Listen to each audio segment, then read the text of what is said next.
So Kallakurichi தொகுதியை பொறுத்தவரை இப்போ டிஎம்கேல யாரெல்லாம் பொட்டன்ஷியல் கேண்டிடேட்? ஸோ இந்த தொகுதியை பொறுத்த வரைக்கும் பார்த்தீங்கன்னா நிறைய காம்படிஷன் இருக்குன்னு சொல்கிறாங்க. ஏன்னா இதில் 2 காம்ப்ளெக்ஸ் சொல்கிறாங்க. ஸோ ஆஃப்டர் அந்த கள்ளச்சாராய மரணங்களுக்கு அப்புறம் ஒரு 57 பேர் இறந்துருக்காங்க. டிஎம்கேக்கு ஒரு பேக்லாஷ் ஆச்சு. அந்த டைமில் ஒரு கலெக்டரே மாற்றக்கூடிய லெவலுக்கு அந்த டைமில் அது ஒரு இதாச்சு. ஸோ அந்த விஷயங்கள் இப்போ வரப்போகிற சட்டமன்ற தேர்தலில் அது அஃபெக்டாக இருக்குமா? ஸோ அது எவ்வளோ பாதிப்பு இருக்கும் அப்படின்னு கேட்டிங்கன்னா,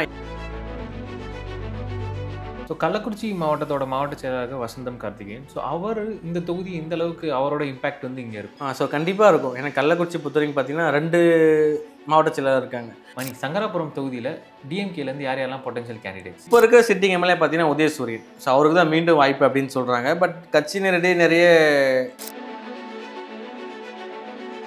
டிவிகேயை பொறுத்தவரை அவங்களுக்கு இந்த தொகுதியில் ஒரு கணிசமான ஓட் பேங்க் இருக்கா? சங்கராபுரத்தை பொறுத்த வரைக்கும் பார்த்தீங்கன்னா டிவிகேக்கு பெரிய ஓட் பேங்க்னா பெருசாக இல்லை.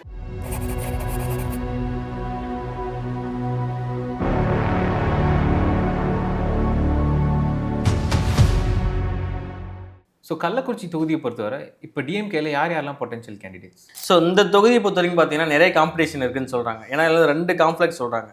ஒன்று விசிகேவே இந்த தொகுதி கேட்கறதுக்காக நிறைய சான்சஸ் இருக்குது. அது தாண்டி டிஎம்கேல ஒரு 4-5 பேர் அடிபடுது அப்படின்னு சொல்கிறதுனால இந்த தொகுதி போட்டியாக தான் இருக்குது அப்படின்னு சொல்கிறாங்க. நீங்கள் சொன்ன மாதிரி தான். ஏன்னா ஆஃப்டர் கள்ளக்குறிச்சி டிஸ்ட்ரிக்ட் அதுக்கப்புறம் இந்த தொகுதி இது வரைக்கும் டிஎம்கே வெற்றி பெறலை. ஸோ ஏடிஎம்கே தான் வெற்றி பெற்றிருக்காங்க. அதனால் கண்டிப்பாக இந்த முறை டிஎம்கே வின் பண்ணணும்னு சொல்லிட்டு நிறைய முயற்சி பண்ணுறாங்க. அந்த டிஎம்கே ரேசஸில் யார் இருக்காங்க பார்த்தீங்கன்னா விபி தாகப்பிள்ளை. ஸோ அவர் தான் ஃபர்ஸ்ட்டில் இருக்காரு. அவருக்கு தான் அதிக வாய்ப்பு இருக்குது அப்படின்னு சொல்கிறாங்க. அதை தாண்டி 2வது இடத்துல பார்த்தீங்கன்னா புவனேஸ்வரி பெருமாள். ஸோ அவங்களுக்குமே அதிக வாய்ப்பு இருக்குது அப்படின்னு சொல்கிறாங்க. இதை தாண்டி பார்த்தீங்கன்னா காமராஜ் 2016 எம்எல்ஏ கண்டஸ்ட் பண்ணி அவரும் தோத்துட்டாரு. ஸோ அவருக்குமே அதிக வாய்ப்பு இருக்குது அப்படின்னு சொல்கிறாங்க. ஸோ இவங்க 3 பேரில் ரேசஸ், இவங்க 3 பேர் தான் இப்போதைக்கு இருக்க ரேஸில் அதிகமாக இருக்காங்க. இதில் விபி தாகப்பிள்ளை மாவட்ட இளைஞர் செயலாளராக இருக்கார். அதை தாண்டியுமே திரு உதயநிதி அவர்கிட்ட நெருங்கிய வட்டாரத்தில் இருக்கிறதுலாம் அவருக்கு வாய்ப்பு இருக்குது அப்படின்னு சொல்கிறாங்க. ஏடிஎம்கேலேருந்து யார் பொட்டன்ஷியல் கேண்டிடேட்ஸ்? ஸோ ஏடிஎம்கேலேருந்து பார்த்தீங்கன்னா சிட்டிங் எம்எல்ஏ இருக்க செந்தில்குமார். ஸோ அவருக்கு அதிக வாய்ப்பு இருக்குன்றாங்க. இதை தாண்டி பார்த்தீங்கன்னா அங்கேயும் லிஸ்ட்டு பெருசாக தான் இருக்குது. அதை தாண்டி பார்த்தீங்கன்னா எம்எல்ஏ பிரபு அவருமே முயற்சி பண்ணிட்டு இருக்காரு. அதுக்கப்புறம் பார்த்தீங்கன்னா அழகுவேல் பாபு. ஸோ அவரும் முன்னாள் எம்எல்ஏ. ஸோ இவங்க எல்லாருமே 3 பேருமே ரேஸில் இருக்கிறதுனால இந்த தொகுதியை பொறுத்த வரைக்கும் பார்த்தீங்கன்னா நான் ஆல்ரெடி சொன்ன மாதிரி தான் ஏடிஎம்கேல மாவட்ட செயலாளர்கள் தான் இப்போதைக்கு மேக்ஸிமம் டிசைட் பண்ணுறாங்க அப்படின்றதுனால குமரகுரு அவர் சொல்கிறது தான் கள்ளக்குறிச்சி 4 தொகுதியுமே டிக் பண்ணுவாங்க. அவங்க 3 பேருமே ஆல்மோஸ்ட் குமரகுரு ஆதரவாளர் தான். அதனால் பார்த்தீங்கன்னா யாருக்கு வாய்ப்புன்னு 3 பேர் ஒரு ஆளுக்கு தான் கொடுப்பாங்க. பட் இவங்க 3 பேர் ரேஸில் இருக்காங்க. இவங்களுக்கு தான் அதிக வாய்ப்பு. ஸோ கள்ளக்குறிச்சி சட்டமன்ற தொகுதியில் எந்தெந்த சமுதாய மக்கள்லாம் அதிக அளவில் வசிக்கிறாங்க? இந்த தொகுதியில் ஆதிதிராவிடர்கள் அதிகமாகவே இருக்காங்க. அதுக்கப்புறம் பார்த்தீங்கன்னா வன்னியர் மக்கள். ஸோ இவங்க 2 பேருமே பெரும்பான்மையாக தான் இருக்காங்க. இதுக்கு அடுத்தபடியாக பார்த்தீங்கன்னா பிள்ளை சமுதாய மக்கள், யாதவர்கள் இருக்காங்க, செட்டியார் கொஞ்சம் இருக்காங்க. அப்புறம் டவுன் அந்த சரௌண்டிங் ஃபுல்லாக பார்த்தீங்கன்னா இஸ்லாமியர்கள் இருக்காங்க. அதுக்கப்புறம் ஒடையார் சமுதாய மக்கள். ஸோ இவங்க எல்லாமே கணிசமாக இருக்கக்கூடிய பகுதி தான் கள்ளக்குறிச்சி. ஸோ ஆஃப்டர் அந்த கள்ளச்சாராய மரணங்களுக்கு அப்புறம் ஒரு 57 பேர் இறந்துருக்காங்க. டிஎம்கேக்கு ஒரு பேக்லாஷ் ஆச்சு. அந்த டைமில் ஒரு கலெக்டரே மாற்றக்கூடிய லெவலுக்கு அந்த டைமில் அது ஒரு இதாச்சு. ஸோ அந்த விஷயங்கள் இப்போ வரப்போகிற சட்டமன்ற தேர்தலில் அது அஃபெக்டாக இருக்குமா? ஸோ அது எவ்வளோ பாதிப்பு இருக்கும் அப்படின்னு கேட்டிங்கன்னா, ஏன்னா அதில் 2-3 பேர் சொல்கிறாங்க. ஸோ அது விசிக்கு அவங்களோட கட்சிகளுக்கும் சம்மந்தம் இருக்குது அப்படின்றாங்க. திரு வசந்தம் கார்த்திகேயன். ஸோ அவங்களுக்கும் சம்மந்தம் இருக்குன்றாங்க. அதில் நிறைய அது என்கொயரிஸ் அப்படிலாம் இருக்குது. ஸோ அதை பற்றி இன்டெப்த்தாக நம்ம சொல்ல தேவையில்ல. பட் அதனால் ஓட் பேங்க் மாறுமானு கேட்டால் அந்த தொகுதியில் அதெல்லாம் மாறாது. ஏன்னா ஆல்ரெடி அதில் என்ன ரியல், அது என்ன நடந்துன்னு சொல்லிட்டு அதெல்லாம் நிறைய தெரியும். பட் அதனால் பெருசாக இப்போதைக்கு அந்த தொகுதியில் அதனால் ஓட் பேங்க்லாம் மாறாது. கோர் ஓட்டர்ஸ் டிஎம்கே போட தான் போகிறாங்க. அதே மாதிரி ஏடிஎம்கே ஓட்டர்ஸ் ஏடிஎம்கே போட தான் போகிறாங்க. ஸோ என்டிகே ஓட்டர்ஸ் என்டிகே போடுவாங்க, டிவிகே போடுவாங்க. பட் இதனால் பெரிய தாக்கம் இந்த தொழில் ஏற்படாது. ஸோ இந்த கள்ளக்குறிச்சி சட்டமன்ற தொகுதியை பொறுத்தவரை டிஎம்கேலேருந்து கூட்டணிகள் யாராச்சும் கேட்குறாங்களா? ஆமாம், நான் ஆல்ரெடி சொன்ன மாதிரி தான். ஸோ இந்த தொகுதியை பொறுத்தவரைக்கும் பார்த்தீங்கன்னா விசிக்கு நிறைய முயற்சி பண்ணிட்டு இருந்தாங்க அப்படின்னு சொன்னாங்க. ஏன் அப்படின்னா சிந்தனை செல்வன் காட்டு மன்னார்கோயிலை கண்டஸ்ட் பண்ணார். ஸோ அவர் மேபி இந்த கள்ளக்குறிச்சி தொகுதியில் கண்டஸ்ட் பண்ண நிறைய சான்சஸ் இருக்குது அப்படின்னு சொல்லிட்டு இருந்தாங்க. பட் இப்போ இல்லை மீண்டும் ஒரு அது தொகுதியிலே கண்டஸ்ட் பண்ணுறதுனால அதுக்கான வாய்ப்புகள் அங்கே இருக்குது அப்படின்னு சொல்கிறாங்க. பட் கண்டிப்பாக அலையன்ஸ் கேட்பாங்க. ஏன்னா ஆல்ரெடி சொன்ன மாதிரி விசிகாக்கு ஒரு இப்போ 6லேருந்து 8 தொகுதி கொடுக்குற மாதிரி சொல்கிறாங்க. பட் 8 தொகுதியில் ஸோ கள்ளக்குறிச்சியில் ஒரு தொகுதியை கேட்பாங்க, இல்லைனா விழுப்புரத்தில் ஏதாவது ஒரு தொகுதி கேட்பாங்க. எந்த ஒரு மாற்றமும் இல்லை. பட் விழுப்புரத்தில் ஒரு தொகுதி கொடுத்துருவாங்க. அது மாதிரி கடலூர் தொகுதி கொடுப்பாங்க. பட் இந்த டைமில் கள்ளக்குறிச்சி கொடுப்பாங்களான்னு கேட்டால் அதுக்கான கொஞ்சம் டவுட் அப்படின்னு சொல்லுங்க. ஏன்னா கடந்த முறை அலையன்ஸ் கொடுத்தனால ஈஸியாக வின் பண்ண வேண்டிய தொகுதி தோத்துட்டோம் அப்படின்னு மாதிரி நிறைய சொல்லிட்டு காங்கிரஸ் கொடுத்ததுனால நிறைய தோத்துட்டு அப்படின்னு சொல்கிறாங்க. பட் இந்த மாதிரி மீண்டும் டிஎம்கே தான் கண்டிப்பாக கண்டஸ்ட் பண்ணுவாங்க அப்படின்றதுனால அலையன்ஸ் கொஞ்சம் கம்மியாக தான் இருக்குது. அலையன்ஸுக்கு வாய்ப்புகள் கேட்குறாங்க. ஸோ நம்ம சின்ன செல்வம் மீண்டும் கேட்குறாரு. பட் ஆனால் அவர் நான் காட்டுமன்னார்கோயிலில் மீண்டும் நிற்கிறேன் அப்படின்றதுனால இந்த தொகுதி வந்து அலைன்ஸ் வந்து இப்போதைக்கு கொஞ்சம் கம்மி தான். டிஎம்கே தான் கண்டெஸ்ட் பண்ண சான்சஸ். டிஎம்கே கண்டெஸ்ட் பண்ணா, டிஎம்கே நீங்க சொன்ன கேண்டிடேட்ஸ்க்கு அவருக்கு என்ன பாசிபிலிட்டிஸ் இருக்கும்? ஸோ டிஎம்கேலன்னு பார்த்தீங்கன்னா நான் சொன்ன மாதிரி அவங்க 3 பேருமே ரேஸில் இருக்காங்க. 3 பேருமே ரேஸில் இருக்காங்க. அதில் எந்த ஒரு மாற்றமும் இல்லை. பட் இப்போ வந்து நான் ஆல்ரெடி வந்து விழுப்புரத்துலேயே ஒரு தொகுதி சொல்லியிருப்பேன். ஸோ இந்த மாதிரி தொகுதியில் வந்து இளைஞர் அணிக்கு நிறைய சான்சஸ் கொடுக்கறதுனால திரு உதயநிதி கோட்டா வந்து சொன்ன மாதிரி 20லேருந்து 30 சீட் வரைக்கும் இந்த டைம் வந்து வாங்குவார், எந்த ஒரு மாற்றமும் இல்லைன்னு சொல்கிறாங்க இல்லைங்களா. அதில் வந்து ஒன் ஆஃப் த தொகுதியாக கள்ளக்குறிச்சி அமையும்னு சொல்கிறாங்க. ஏன்னா வந்து விபி தாகப்பிள்ளை வந்து மாவட்ட இளைஞரோட அமைப்பாளராக இருக்கார். அதனால் அவருக்கு நிறைய வாய்ப்புகள் இருக்குது. ஸோ அவர் வந்து திரு உதயநிதியோட நெருங்கிய வட்டாரத்தில் வந்து முயற்சி பண்ணுறதுனாலையும் அவருக்கு வந்து வாய்ப்புகள் கொடுப்பாங்க அப்படின்னு தான் சொல்கிறாங்க. செலவு பண்ணுற கேண்டிடேட் வேறு. இதை தாண்டி புவனேஸ்வரி பெருமாள், ஸோ அவங்களும் வந்து நிறைய முயற்சி பண்ணாங்க. திரு வசந்தம் கார்த்திகேயன் அவருக்கு மூலியமாக முயற்சி பண்ணாங்க. பட் இவங்க 2 பேரில் ஒரு ஆளுக்கு வாய்ப்புகள் இருக்கும். டிஎம்கேல அதிகமான வாய்ப்பு இருக்கிறது விபி தாகப்பிள்ளை, அவருக்கு தான் வாய்ப்பு இருக்குது. பட் வின் பண்ணுறது கேண்டிடேட்டும் அவரு அப்படின்றாங்க. கேஸ் அலைன்ஸ் இல்லை டிஎம்கே கண்டெஸ்ட் பண்ணாங்கன்னா அதிகமான வாய்ப்பு அவருக்கு தான் இருக்குது. ஸோ கள்ளக்குறிச்சி மாவட்டத்தோட மாவட்ட செயலாளர் வசந்தம் கார்த்திகேயன். ஸோ அவர் இந்த தொகுதி எந்த அளவுக்கு அவரோட இம்பாக்ட் வந்து இங்கே இருக்கும்? ஸோ கண்டிப்பாக இருக்கும். ஏன்னா கள்ளக்குறிச்சி பொறுத்தவரைக்கும் பார்த்தீங்கன்னா 2 மாவட்ட செயலாளர் இருக்காங்க. ஒன்று வந்து உதயசூரியன், இன்னொன்று வந்து வசந்தம் கார்த்திகேயன். ஸோ உதயசூரியன் பொறுத்தவரைக்கும் பார்த்தீங்கன்னா உளுந்தூர்பேட்டை மற்றும் சங்கராபுரம், ஸோ 2மே அவரோட பொறுப்பில் இருக்குது. கள்ளக்குறிச்சி தேசியவந்தி மட்டுமே வசந்தம் கார்த்திகேயன் அவரோட பொறுப்பில் இருக்குது. அப்படின்ற பட்சத்தில் வந்து கண்டிப்பாக வந்து அவரோட தலையீடு கண்டிப்பாக இருக்கும். அதில் எந்த ஒரு மாற்றமும் இல்லை. ஏன்னா அவரோட டிசைடிங் ஃபேக்டர் கண்டிப்பாக கேட்பாங்க. ஸோ சர்வேல எப்படி பார்த்தாலும் ஒரு மாவட்ட செயலாளருக்கு கொஞ்சம் கன்சிடர் பண்ணுவாங்க அவங்க பாயிண்ட். பட் இவர் வந்து இவரோட ஆதரவு பார்த்தீங்கன்னா புவனேஸ்வரி பெருமாள், ஸோ அவங்களுக்கும் அந்த மாதிரி கேண்டிடேட் தான் இருக்குது. பட் விபி தாகப்பிள்ளை பார்த்தீங்கன்னா அவர் வந்து தலைமை அந்த மாதிரி இடத்துல ஒரு ஆதரவு அவருக்கு இருக்குது. அப்படின்றதுனால கொஞ்சம் கான்ஃப்ளிக்ட் தான் செய்யும். எத்தாண்டுமே வந்து டிஎம்கேயோட மாவட்ட இப்போ வந்து அவங்களோட வந்து சீட்டோட டிசைடிங் ஃபேக்டராக வந்து இப்போ இல்லை. ஏன்னா ஆல்ரெடி வந்து 3 டீம் வச்சிருக்காங்க டிஎம்கே. ஸோ பென் டீமாக இருக்கட்டும், ஸோ ஐபேக் சர்வேவாக இருக்கட்டும், அது இல்லாமல் தனியாக அவங்க தலைமையிலேருந்து ஒரு சர்வே எடுத்துகிட்டு இருக்காங்க. அதை வச்சு தான் 21 மற்றும் 26லுமே சரி கேண்டிடேட்டை சூஸ் பண்ணுறாங்க. இதுக்கு முன்னாடியே 2016க்கு முன்னாடி மட்டும் மாவட்ட செயலாளர்கள் வந்து மேக்ஸிமம் வந்து இன்வால்வ் இருக்கும் அவங்களோட தலையீடு. ஸோ வசந்தம் கார்த்திகேயன் மாதிரி மாவட்ட செயலாளர் தலையீடு இருக்கும். பட் ஆஃப்டர் 21க்கு அப்புறம் அந்த மாதிரி கன்சல்டன்ட் வந்ததுக்கப்புறம் வந்து அவங்க தலையீடு ரொம்ப கம்மியாக இருக்குதுன்னு சொல்கிறாங்க.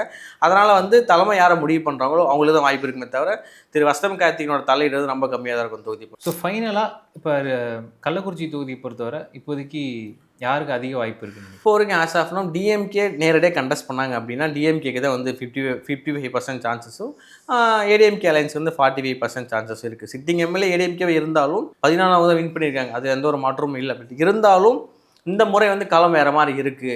ஏன்னா டிவிக்கோட தாக்கம் வந்து கண்டிப்பாக வந்து கள்ளக்குறிச்சி டவுனில் வந்து நிறைய வரதுக்கு சான்சஸ் இருக்குது. ஏன்னா இல்லைன்னு சொல்ல முடியாது. ஏன்னா இந்த மாதிரி டவுனில் வந்து அதுவும் ரிசர்வ் தொகுதி டவுன் வந்து கண்டிப்பாக வந்து நிறைய ஓட் பேங்க் இருக்கும். அவங்களுக்கு குறைஞ்சது 10,000 20,000 ஓட் பேங்க் வாங்குவாங்க. இது எல்லாமே ஏடிஎம்கே ஓட் பேங்காக மட்டும்தான் இருக்கும் இந்த தொகுதி பொறுத்தவரை. ஏன்னா ஏடிஎம்கேக்கு வந்து கொஞ்சம் ஸ்ட்ராங்காக இருக்கிறதுனால அவங்களோட யங்ஸ்டர்ஸ் மத்தியில் அந்த ஓட்டு தான் வந்து லாஸ்ட் டைம் வந்து அவங்களுக்கு போன ஓட்டு எல்லாமே. அது எல்லாமே திரு விஜய் அவர்கள் வந்து கணிசமான ஓட்டு பிரிச்சுட்டார் அப்படின்னா கண்டிப்பாக டிஎம்கே தான் இந்த மாதிரி வின் பண்ணுறதுக்கு நிறைய சான்சஸ் இருக்குது. இன்னொரு யங்ஸ்டர்ஸ் நீங்கள் விபி தாகப்பிள்ளை மாதிரி ஒரு யங்ஸ்டர்ஸ் போட்டிங்க அப்படின்னா கண்டிப்பாக அந்த தொகுதி வந்து டிஎம்கே தான் 55% வின் பண்ணுவாங்க, 45% வந்து ஏடிஎம்கே சான்சஸ். ஸோ கள்ளக்குறிச்சி தொகுதியை பொறுத்தவரை டிஎம்கேக்கு 55% சான்சஸ் இருக்குன்னு சொல்லியிருக்காங்க. ஸோ கள நிலவரம் எப்படி இருக்குன்னு நம்ம பொறுத்திருந்து பார்ப்போம். ஸோ இப்போ கள்ளக்குறிச்சி தொகுதியோட கடைசி சட்டமன்ற தொகுதியான சங்கராபுரம் தொகுதியை பற்றி நம்ம பார்க்க போகிறோம். ஸோ சங்கராபுரம் தொகுதியில் கடந்த 2 முறையாக திமுக தான் ஜெயிச்சிருக்காங்க. ஸோ இந்த முறை ஏடிஎம்கேக்கு வெற்றி வாய்ப்பு எப்படி இருக்குது, யார் யாரெல்லாம் பொட்டன்ஷியல் கேண்டிடேட்ஸ், ஸோ சங்கராபுரம் தொகுதியில் எந்தெந்த சமுதாய மக்கள் அதிகமாக வசிக்கிறாங்கன்னு நம்ம பொலிட்டிக்கல் அனலிஸ்ட் மணிரத்னம் கிட்ட கேட்டு தெரிஞ்சுக்கலாம். மணி, சங்கராபுரம் தொகுதியில் டிஎம்கேலேருந்து யார் யாரெல்லாம் பொட்டன்ஷியல் கேண்டிடேட்ஸ்? இப்போ இருக்க சிட்டிங் எம்எல்ஏ பார்த்தீங்கன்னா உதயசூரியன். ஸோ அவருக்கு தான் மீண்டும் வாய்ப்பு அப்படின்னு சொல்கிறாங்க. பட் கட்சியினரிடையே நிறைய பிரச்சனைகள் உட்கட்சி பூசல் இருந்தாலும் பட் அவருக்கு வந்து தலைமை வந்து அவர் தான் பேர் டிக் பண்ணியிருக்கு அப்படின்னு சொல்கிறாங்க. பட் அவருக்கு தான் வாய்ப்பு இருக்குது. எத்தாண்டியும் 2 பேர் ரேஸில் கேட்குறாங்க. ஸோ ஒன்று வந்து பார்த்தீங்கன்னா ஆறுமுகம். ஸோ அவருக்குமே அதிகமான வாய்ப்பு இருக்குது அப்படின்னு சொல்கிறாங்க. அதுக்கப்புறம் பார்த்தா இளைஞர்கள் வந்து கேட்குறவர் ஆஷிக். ஸோ 2 பேர் யாராவது ஒரு ஆளுக்கு வந்து வாய்ப்பு கொடுக்கலாம் அப்படின்னு சொல்கிறாங்க. ஸோ ஏடிஎம்கே அலையன்ஸில் இங்கே யார் மணி நிற்க போகிறோம்? ஏடிஎம்கேல பார்த்தீங்கன்னா லிஸ்ட்டு பெருசாகவே இருக்குது. ஸோ மோகன் எக்ஸ் மினிஸ்டர், ஸோ அவருக்கு வாய்ப்பு அதிகமாக இருக்குது அப்படின்னு சொல்கிறாங்க. அத்தனை எக்ஸ் எம்பி காமராஜ், ஸோ அவருக்குமே வாய்ப்பு அதிகமாக இருக்குன்னு சொல்கிறாங்க. அப்புறம் ராஜசேகர். சரி 3 பேர் யாராவது 3 பேருமே ட்ரை பண்ணிருக்காங்க அப்படின்னு சொல்கிறாங்க. பட் இந்த தொகுதியில் வந்து நான் ஆல்ரெடி சொன்ன மாதிரி தான் இவங்க வந்து குமரகுரு மாவட்டத்தில் அவர் டிக் பண்ணுறதுக்கு தான் அதிகமான வாய்ப்பு இருக்குது அப்படின்னு சொல்கிறாங்க. பட் ஆனால் மோகனுக்கு அவருக்கு சின்ன கான்ஃப்ளிக்ட் இருக்குது. பட் இப்போ வந்து அந்த பிரச்சனை பெருசாக இல்லை அப்படின்னு சொல்கிறாங்க. பட் மோகன் கொடுத்தா நல்ல கேண்டிடேட்டாக இருக்கும் அப்படின்னு கட்சிக்காரங்க யோசிக்கிறாங்க. பட் அவருக்கு தான் வாய்ப்பு அதிகமாக இருக்குன்னு சொல்கிறாங்க. டிவிகே பொறுத்தவரை அவங்களுக்கு இந்த தொகுதியில் ஒரு கணிசமான ஓட் பேங்க் இருக்கா? சங்கராபுரத்தை பொறுத்த வரைக்கும் பார்த்தீங்கன்னா டிவிகே வந்து பெரிய ஓட் பேங்க்னா பெருசாக இல்லை. நான் கள்ளக்குறிச்சியை சொன்ன மாதிரி கள்ளக்குறிச்சியில் ஓட் பேங்க் இருக்குது. பட் சங்கராபுரத்தை வந்து நிறைய வில்லேஜஸ் கொண்ட தொகுதி. அதனால் வந்து அந்த தொகுதியில் பெரிய ஓட் பேங்க்கோ பெரிய இண்டிவிஜுவல் ஃபேஸ் வேல்யூ யாரும் இல்லை. நார்மலாக எப்பயும் போல் திரு விஜய் அவர்களுக்குன்னு ஓட் பேங்க் இருக்குது. 10,000 15 ஓட் பேங்க் கண்டிப்பாக வாங்குவாங்க. அந்த ஓட் பேங்க் வந்து பெருசாக வந்து எந்த ஒரு தாக்கத்தையும் தொகுதியில் ஏற்படுத்தாது. ஸோ சங்கராபுரம் தொகுதியில் எந்த சமுதாய மக்கள் அதிகமாக வசிக்கிறாங்க? சங்கராபுரத்தை பொறுத்த வரைக்கும் பார்த்தீங்கன்னா வன்னியர் சமுதாய மக்கள் அதிகமாக இருக்காங்க. அதுக்கப்புறம் அடுத்தபடி ஆதி திராவிட சமுதாய மக்கள் அதிகமாக இருக்காங்க. அதுக்கப்புறம் பிள்ளைமார் சமுதாயம் அவங்க அதிகமாக இருக்காங்க. அப்புறம் வந்து இதுக்கு அடுத்தபடியே வந்து எல்லாமே வந்து ஒரு கணிசமான சமுதாயமாக தான் இருக்காங்க. உடையாராக இருக்கலாம், செட்டியார், முதலியார் இவங்க எல்லாமே ஓரளவுக்கு அந்த கணிசமான சமுதாய மக்கள் தான் இருக்காங்க.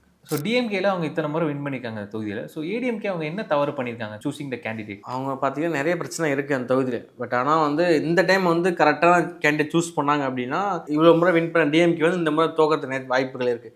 அது வந்து நான் சொன்ன பார்த்தீங்களா 3 கேண்டிடேட். ஸோ எக்ஸ் மோகன், அதுக்கப்புறம் பார்த்தீங்கன்னா எக்ஸ் எம்பி காமராஜர், அதுக்கப்புறம் பார்த்தீங்கன்னா ராஜசேகர் கேண்டிடேட். ஸோ அவர் வந்து வன்னியர் சமுதாயத்தை சேர்ந்தவர். ஸோ அவருக்கு வாய்ப்பு அதிகமாக இருக்குன்னு சொல்றாங்க. நீங்க இன்கேஸ் அவருக்கு வாய்ப்பு கொடுத்தீங்க அப்படின்னா ஒரு நல்ல டஃப் பேட்டில் கொண்டா இருக்கும் அப்படின்னு சொல்றாங்க. ஏன்னா வந்து இந்த ரீசன் பார்த்தீங்கன்னா பிஎம்கேவோட அலைன்ஸ். அது தனிமே அந்த தொகுதியில் வந்து பிள்ளைமார் அதிகமாக இருக்காங்க, வன்னியர் அதிகமாக இருக்காங்க, ஆயுதாடு 3 சமுதாயம் பெரும்பான்மையாக இருக்காங்க. ஸோ இதில் வந்து நீங்கள் வன்னியர் கேண்டிடேட் போடும்போது ஆட்டோமேட்டிக்காக வந்து டிஎம்கே இருக்க கோர் ஓட்டர்ஸ் மட்டும் தான் டிஎம்கே ஓட் போடுவாங்க. அதுக்கப்புறம் இருக்கவங்க எல்லாமே வந்து அந்த கேஸ்ட்டை வச்சு ஓரளவுக்கு ஒரு கணிசமாக ஒரு 10,000 5,000 ஓட் வாங்கும்போது ஆட்டோமேட்டிக்காக வந்து ஒரு ராஜசேகர் நல்ல கேண்டிடேட் அப்படின்னு சொல்கிறாங்க. ஸோ அந்த மாதிரி ஒரு கேண்டிடேட் சூஸ் பண்ணுறப்போ ஏடிஎம்கே வந்து கரெக்டாக வந்து சூஸ் பண்ணாங்கன்னா டிஎம்கே டஃப்பாக இருக்கும் அப்படின்னு சொல்கிறாங்க. ஸோ டிஎம்கேல இப்போ இருக்க சிட்டிங் எம்எல்ஏ உதயசூரியனோட தொகுதியில் அவரோட வேலைப்பாடு லாஸ்ட் 5 இயர்ஸாக சரி, அதுக்கு முன்னாடி இந்த இதுலேயும் சரி எப்படி இருக்கு? தொகுதி மக்கள் மத்தியில் நல்ல பேர் இருக்கா அவர்? ஸோ தொகுதி மக்கள் மத்தியிலே பார்த்தீங்கன்னா இப்போ நிறைய இஷ்யூஸ் வந்து ஆல்ரெடி ஃபேஸ் பண்ணியிருக்காரு. இப்போ விவோ ஒரு இஷ்யூ கூட பார்த்துருப்பீங்க, நிறைய சோசியல் மீடியா வைரல் ஆச்சு ஒரு 1 இயர் முன்னாடி.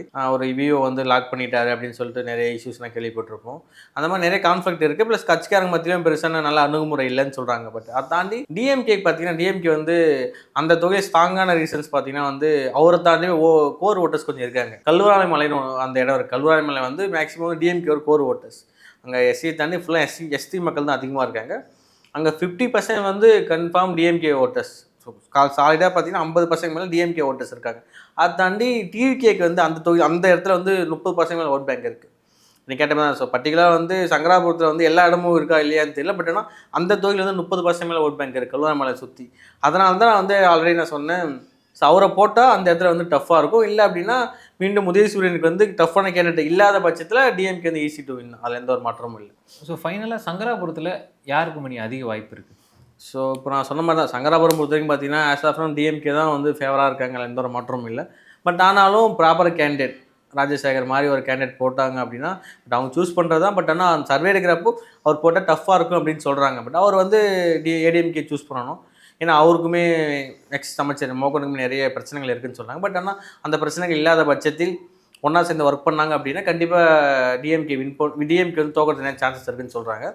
அதே மாதிரி சங்கராபுரத்தை பொறுத்த வரைக்கும் நான் சொன்ன டிவிகே ஓட் பேங்க் வந்து பெருசாக இல்லைனாலும் இந்த கல்வராமலை மற்றும் அந்த எஸ்டி மக்களிடையே நிறைய வரவேற்பு இது எல்லாமே இருக்கிறதுனால கொஞ்சம் டஃப்பாக இருக்கும். லாஸ்ட் டைம் மாதிரி ஈஸி டு வின் இது கிடையாது, கொஞ்சம் டிஃபிகல்ட்டியாக இருக்கும் அப்படின்னு சொல்கிறாங்க. பட் இப்போ வரைக்கும் டிஎம்கே 55 இருக்குது, ஏடிஎம்கே 45 இருக்குது. ப்ராப்பராக ஒர்க் பண்ண ஏடிஎம்கே வின் பண்ணலாம், இல்லை டிஎம்கே தான் வின் பண்ண சான்சஸ். ஸோ ஏடிஎம்கே வந்து ஒரு ப்ராப்பரான கேண்டிடேட்டை ஃபீல் பண்ணால் அவங்களுக்கு வந்து நல்ல சான்சஸ் இருக்குன்னு சொல்கிறாங்க. பட் இப்போதைக்கு வந்து களம் வந்து டிஎம்கே ஃபேவரபுளாக தான் இருக்குது. ஸோ இந்த தொகுதியோட களம் வந்து மாறுதான்னு நம்ம பொறுத்திருந்து பார்ப்போம். கள்ளக்குறிச்சி தொகுதியோட 4 சட்டமன்ற தொகுதியை நம்ம விரிவாக பார்த்தோம். ஒரு இன்ட்ரெஸ்டிங் ஃபேக்ட்ஸ், அந்த கட்சியில் இருக்க ஒவ்வொரு கட்சியில் இருக்க பொட்டன்ஷியல் கேண்டிடேட்ஸ் அண்ட் வெற்றி வாய்ப்பு யாருன்னு டீட்டெயிலாக பார்த்தோம். ஸோ இன்னொரு மாவட்டத்தோட சட்டமன்ற தொகுதியோட நம்ம இன்னொரு வீடியோவில் சந்திப்போம். தேங்க்யூ.